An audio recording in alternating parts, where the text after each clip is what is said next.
Hello and welcome to Stephen University. This week we watched Barnmates, an episode in which Peridot does stuff. Chris, can you supply more detail? There's a lot of stuff. So we start with Peridot talking into her recorder, talking about how great it is to have a barnmate and be living with Lapis. We then cut to Lapis. She unhappy. She don't want any part of that because, Peridot forced her down to earth, etc. Stephen draws a line. I think we're about to get into a sitcom-esque plot. Luckily, that just becomes the gag, that it appears that we're going to get into a sitcom-esque plot. I really feel like a sneeze is brewing, but we will try and breeze on. I can fill while you sneeze if you like, Chris. Huh? I can fill while you sneeze. Well, but the sneeze is now gone. I'll blow. Fill while I blow instead. Do it. Yeah, what I love about that line gag is the way that they play it, because Stephen literally goes, I've never seen the end of the episode of TV where they did this, but I'm sure it worked out great, which is obviously a play on the fact that plot of dividing the space almost never ends well. Usually ends with somebody realising they don't have the door. Although Stephen is in loads of shows as well. Yeah, and I think Stephen did it right there because he drew it down the middle and the door was halved, which meant they could still each get in and out. He resolved the key issue with that before he even started. Yeah. And then Stephen and Peridot talk, and they talk about how it's important to show Lapis that she's changed. Mm-hmm. So she creates a card with no hands because they can't draw them. With a really humorous, I can't remember the exact quote, I don't know if you've got it to hand, but a really humorous line in it, in typical Peridot style, how it's a compliment but doesn't feel like it. They then try making her a pool, and she points out, again, very comically, that she's been underwater for ages and imprisoned. They realise the pool was a bad idea. She then gives her a tape recorder, because it means a lot to her, was a kind of a gift when she arrived, and she throws that in her face as well. All the while, by the way, and I'm sure we will come back to this, but it's very clear throughout this that Stephen is heavily involved in the ideas, and she's consistently harsh to Peridot, but consistently lovely to Stephen. Anyway, Peridot walks off, and suddenly this big old eye comes down from Gem Homeworld and is clearly tracing them and looking for them. And it's about to potentially take Peridot. But then, lo and behold, Lapis steps forward and turns the water into a really cool hand that flicks the ball down, the eye down and stuff. It's a really cool moment. And they then have a nice exchange where she asks if she's okay, and there's some warmth between them. A friendship is blossoming. Oh. But then in potentially, I think, the single best end to an episode thus far, we get ourselves an evil gem-eyed Ruby stepping out, and then fade to star. Yeah, I might as well start with that point. The Ruby. I think you have to, because it more than any other moment on this show, I think. Partly because a lot of the bigger stuff, like I'd been like guessing and stuff, that moment I literally gasped. I went, oh! It was, yeah, because it's quite surprising. Because when it opens, there's plenty of things you could expect to see. Maybe Jasper, maybe some sort of Yellow Diamond's Pearl, maybe. There's a million and one things that you've seen already that you might expect to come out of the eye. When it's a ruby and with a gem in its eye as well, which is sort of proof. I guess we may have seen hints of this in the past because we have seen multiple versions of other gems too now, because we've seen other pearls and stuff.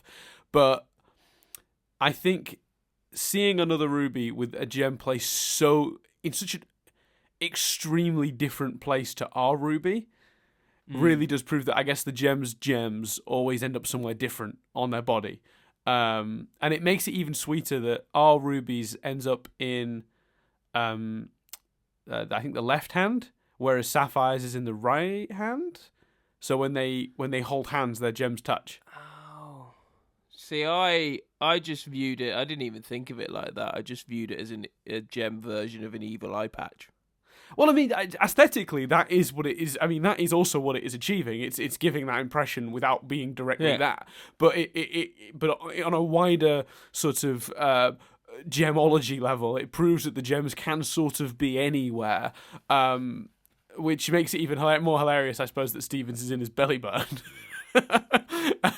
Yeah. But like, you know, and I think it says a lot about the positioning of everyone else's gems. You start thinking about it, and you think of like Pearl's being on her head. She's very much about her mind and the way she thinks, and it's all about tactics and things like that. So you think about where their gems are positioned, and it starts to make a lot more sense, or at least says a little about each character. It's like a nice little visual nod. And you're right. I think that putting it in the eyes is, you know, a really cool gem equivalent to an eye patch, immediately sort of suggesting the gem could be evil, although you don't know that, really. I mean, the gem could have escaped Homeworld and be looking to join them because, I mean, I'm not saying this is what it is, but there's no direct indication it's evil, but there's also nothing to really suggest it isn't either. But there's also no... Wow. There it is. There's no... sorry, my apologies. There's no... that's not an interesting story either. What, that it's a good gem that's escaped Homeworld? Yeah. You don't think that's interesting? You want the drama and the clash with our Ruby. Yeah, no, that's fair. All right, yeah, you got me there. But I thought the idea of a gem that's on Homeworld and Homeworld has been awful and has heard about the stories of Earth somehow and has chosen to be like, you guys seem to be doing all right down here, I'm joining. I thought that was an interesting idea too. Yeah, that's a nice notion, but I think at this point where we've already got two converted Lapis, gems. You're right. Yeah, you're right. And you've got the Ruby. Oh, jeez. Chris is having a sneezing fit, everyone. Isn't that interesting? My God. And the sorry guys, and the rubiness of it all. Yes. It's just all the tempting plots are with an evil Ruby. Yeah, and I'm not. I was only playing devil's advocate. I'm not suggesting either one is necessarily correct or incorrect at this stage. I just think it's interesting that the positioning of the gem really does lead you down that route of, I think, like you immediately suggests evil even without them doing any actual scenes with that. Aesthetically, it's very clever. Yes, I think so. And it's also it helps with this. You wouldn't know this, of course, Chris, not being a fan, but this is actually a Dragon Ball Z parody. There's a scene from Dragon Ball Z where Vegeta's ship, which is also circular with a red sort of blob in the middle, crashes, and his hand hits the side of the sort of door the same way that Ruby's does, and then he's wearing a red eye scouter, so his left eye is also got a red thing over it. The way Ruby's eye does, so it also helps with the parallels cool. to the scene where Vegeta comes out of the pod in early Dragon Ball Z. So it's a cool little Dragon Ball Z nod. I'm assuming the storyboard artist for this episode is a Dragon Ball Z fan. Yeah, I mean, I think it's feasible that could be a massive coincidence, but maybe not.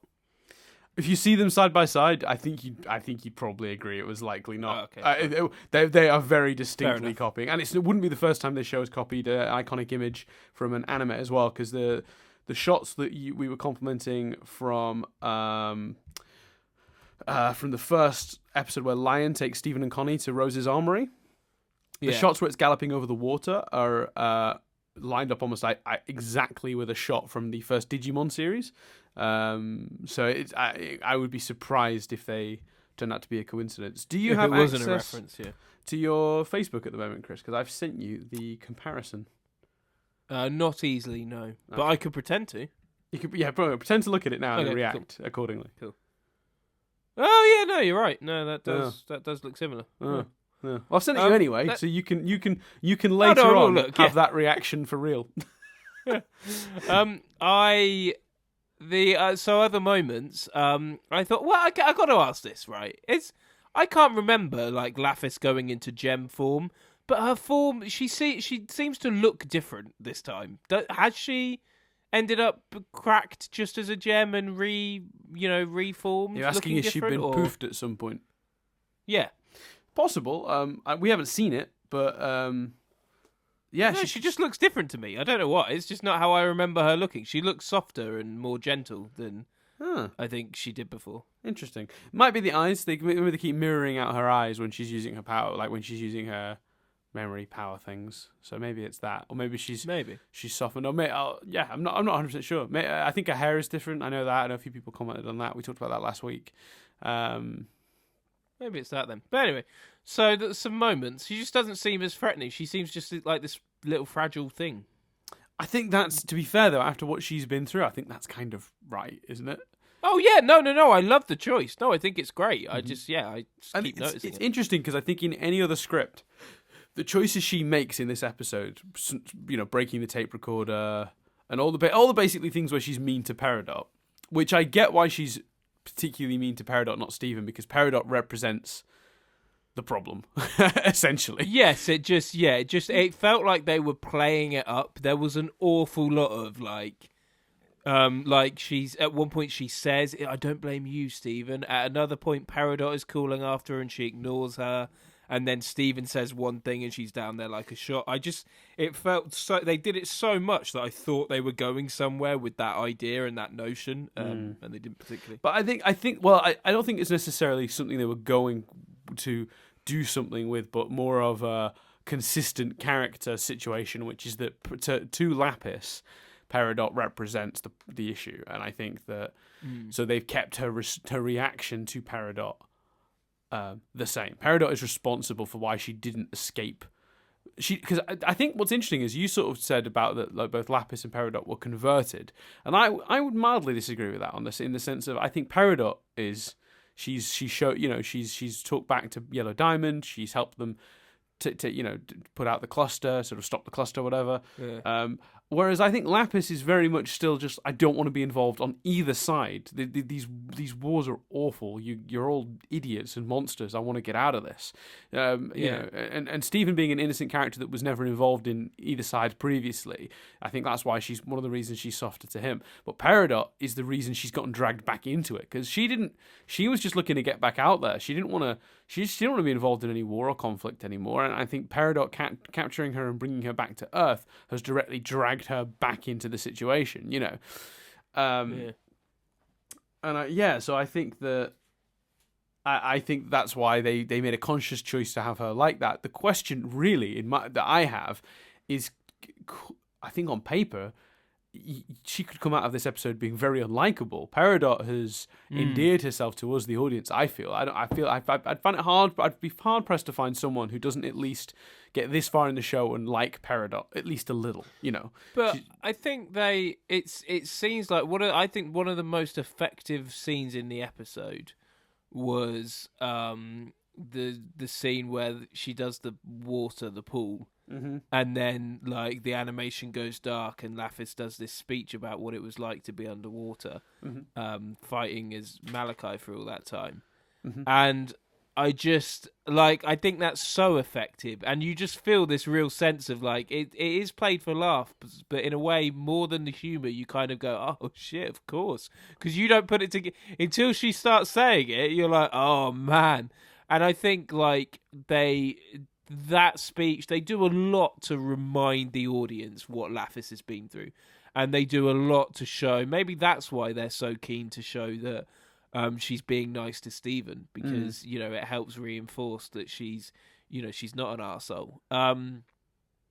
And she wells up during the speech with Stephen and stuff. I think it's surprising. I was expecting her to almost maybe play the tape recorder, and there's a sweet recording from Peridot, and maybe that changes her mind. But then they've kind of done that story beat before with Peridot and the sweet voice messages. So yeah, I do have a big overarching complaint / question. But do you want to wait? Well, yeah. I'll just quickly respond to your last point, and then we'll get to your question. I was gonna say that was gonna be my argument for it, because I think the point I was rounding to was to ask you whether you felt it could make Lapis unlikable. But the thought I kept coming back to, like yourself, was no. They did a good job reestablishing what she's been through. Therefore, you are way more empathetic to her being a bit of an arse. The moment they come the closest, I think, to tipping over the line is when she breaks the tape recorder, because you know how much that tape recorder means to Peridot. Yes, yeah. And that's the moment I was like, oh, Lapis, no. No. Because that is more Peridot's idea. Stephen's the one who says, give us something that's important to you. But Peridot does come up with the tape recorder herself. And Peridot then also makes the very, very good point of, you're stuck here on Earth.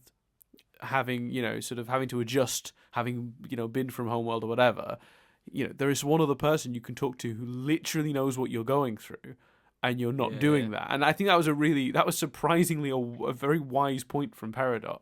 And the script, really tight script this week. The whole like funny, heartfelt, like such great humor in bits of it, like the hand stuff and the drawing, and the pool when Peridot's just like in the rubber dinghy and stuff. Yes, so, yeah. So so ultimately, I think I agree with you. I think I fell on the side of them just getting away with it, but I definitely could understand somebody feeling this made Lapis unlikable, because I do think the tape recorder moment is so close to the line. That's fair. Yeah. I feel like we've just. I don't know why we've just left a big gap there, but let's get to your other point then. What was your sort of question/complaint? Well, I mentioned it. And I really did think it's one of my favourites of this series so far, actually. And we've had 4 really strong episodes. I'm glad you liked it that much, because I really liked this one, but I had a feeling you might not, and I don't know where that came from. So that's interesting. No, I think it had, like I say, I think it had humour. I think it had heart. I think it had, there was all the stuff you want from an episode of Steven Universe. Well, this is the point. This is part of the point I'm coming to. My question, I can't read them, but let's start a discussion. Comments below on the YouTube video. I want a discussion, and I mentioned it last week, and it's ramped up this week because, of course, we didn't get town people.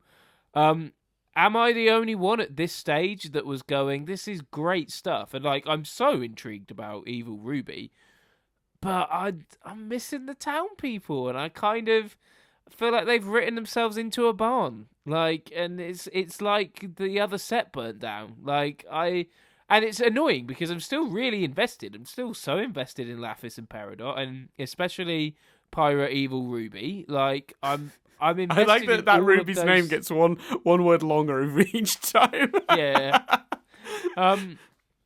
I'm invested in all of that stuff, but I'm just a bit like, we could take a break and have some adventures with the gang, can't we? I don't know. And were other people thinking this at this point? Were you thinking definitely. this at this point? This is the point in which I started to yearn for at least one or two sort of back in the town. I do think that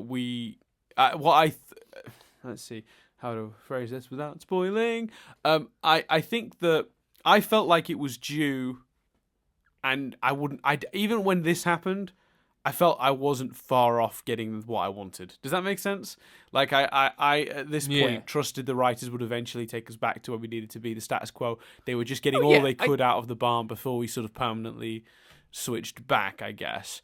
And I don't think for 1 second that this is, it's barn forever. But you're wondering about the length of time now. You're thinking, could we not interject with at least one towny story? I think the tricky part about doing it now is, if you think about the last couple of episodes, they've all basically directly led into each other. And I think that's part of where the problem lies, because the end of last season led directly into the start of this season with the cluster. Because we had the Watermelon Island story were opened up this season, and then they were fighting Malachite, and then after fighting Malachite, the cluster was coming, so then they had to go do that, and then when they finished all that, they had Lapis, and you had to deal with Lapis. Is she staying? Where's she going? And then after that, they have her with Peridot, and this story picks up immediately after they've sort of realised they're going to have to stay with each other. And now we've got Ruby. Yes, but they put all those pieces in place. They put Ruby there this week. They put Lapis there with them. You know what I mean? But do you not think you are absolutely right, but these are still choices they make. But if you've laid out a story that interconnects to this level, there are less opportunities to do those fun stories in the town, side stories sort of thing. So I suppose you sort of go, well, let's. My assumption is they wouldn't want to sacrifice these good stories and these quite neat interlinking cliffhangers almost, because you'd essentially, to make the choice to not do the Ruby thing would be to change the ending of this episode and not have that admittedly quite cool little cliffhanger. Yeah, which is awesome. Because next week, if they don't immediately come to this Ruby thing and go to tell a story about Buck Dewey, you're going to be mad. Oh, that would be ridiculous. Yeah, but that's because they've given it, such a clear cliffhanger. Yeah, like, 100%. I'm talking about not doing the cliffhanger and going. But then, the town, but then you miss the cliffhanger. Yeah, no, I appreciate that. And it's a cliffhanger you yourself have admitted is a good one. So what I feel like they had a bunch of cool ideas for this section of episodes, and knew that interrupting them to go to the town would be more of a problem than not having the town. If I'm choosing of the two situations, I'd rather not have the town and get all these cool stories and then eventually go back to the status quo than not, if that makes sense. I want my kitty ice cream cake and eat it, Yeah, you want your cake and to eat it too. You want your cookie cat and to eat it too. Cookie cat, that's it. Yeah. I know I feel your pain and I agree with you. In the sense of, I do feel like this is we're about time now to return. This is also roughly the point I also was starting to feel like, whew, still at this barn. I'm intrigued. I'm intrigued what listeners thought. So comments below. Yeah, I know. I think it is an interesting discussion. That's for sure. What other notes, etc. you got? Well, before we get to that, on that topic, how long do you think until we're back home? Why do you, across all the podcasts we do about other shows, you're always trying to make me guess shit. I don't know. I'm not gambling man, Dan. Stop trying to make a habit. I'd be interested to know your thought process as to, from where we are now, with all you know, if you were to try and have a guess at what was left of the barn, where would you, before we returned back to sort of Beach City as we know it, what do you think the time frame is? 2 episodes, 2 to 3 episodes. You're not gonna change Evil Ruby's mind. If they do, I'm sorry, that's just repeating the Peridot plot. You have to devote a good episode to Garnet versus Evil Pirate, mean-looking Ruby. So you got to do that. Maybe then you deal with the fallout of her a bit as well. Somehow they got to get rid of her or fight her, etc. Mm-hmm. So I reckon 2 to 3. Interesting. Cool. I'm not going to comment on that. I just wanted to know your thought process. No, I know. You're just trying to make me look foolish when I'm wrong. No, mate. Look, if I was trying to do that, then I wouldn't be asking you to make theories. Your history with theories has been ridiculous. I remember, for mild spoilers for Fringe, at the beginning of season 4 of Fringe, one of the characters is sort of missing in action, not to be specific about the details. And I said to Chris just casually, like I did then, predictions for when that character would return, because it's a main character. There's no way they were gone forever. That was clear. And Chris was like, I reckon episode 6, end of episode 6. And then you're like, that was episode 1, and like it was literally the last scene of episode 6. So it's amazing what Wikipedia will tell you. The thing is, like, if I was looking to embarrass you, I wouldn't be asking you to make theories, because if anything, I'm just making your powers stronger. That's a lovely way of phrasing it. Yeah. Anywho, other notes for this episode. There's a couple of little details that I thought were cool. Obviously, the tarp still present over one side of the barn. I thought that was just neat that they've kept that this whole time. I love that Peridot is still an enthusiast of the TV show Camp Pining Hearts. She still likes Camp Pining Hearts. Because one of the things she suggests giving cool. to Lapis is the season 5 DVD, which is apparently the bad season. She couldn't bear to give up any of the good seasons. Does sort of ruin the joke, though, of her only watching the same episode over and over. I suspect that since then she's learnt there's more and has watched it. That was my interpretation. Yeah. But yeah, I see what you're saying there. Let's have a look. There's some more stuff I made note of I can't see because my notes are a mess. For some reason, this episode premiered in France first. So it was out there available in French before it was available in English. Weird. That is weird. I don't remember that myself from it. Oh, yeah, it's a bit strange because in this episode, Peridot both uses the phrase nose and fingers, which historically she would have been referring to as a scent sponge and touch stumps. But she's changed, Dan. Yeah, Changed. I mean that's the assumption. But I thought that was Yes, yeah. interesting. It's a shame. It would have been cool, I think, to keep continuity if she'd have referred to them the old way. But Yeah, it would. I thought that would have been. I thought also at least one of them maybe. Like she got one of them right and one of them she was still doing wrong. yeah. But I think that's about it in terms of my little notes. Actually, the rest of the stuff is stuff we've covered naturally, Chris. Cool. There you go then. So that's everything for this week, I guess. It's a Yeah, good one. I thought you were going to be fucking quick then. I thought you were going to be like, that's everything for this week. Yeah, no, not that quick. Not that quick. That would feel cheap, Chris. But while we're on the subject, that is everything for this week. I've been Dan Tooman. I've been Chris Billingham. And we'll speak to you next time as we discuss Hit the Diamond.